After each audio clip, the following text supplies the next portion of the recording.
Hello everybody, welcome back. Today as well we have got to another video. In this video I'll show you how you can delete Uber Eats account, but before that please do make sure to like our video, subscribe our channel, and yes, without any further delay, let's get into it.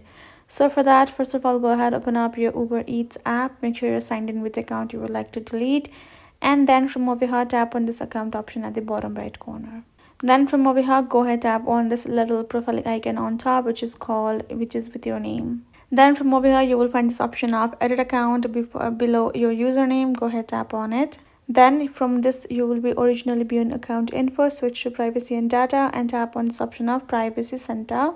Then from over here in this kind of interface, scroll to the bottom and you will find this option of account deletion in the account security section. Once you have tapped on it, it will simply ask you to verify your identity. For the security reason, tap on the accept option and then you will be able to verify yourself. It will be asked again to verify. Once you're verified and tap on delete, you will be able to delete your account like that, and that is it.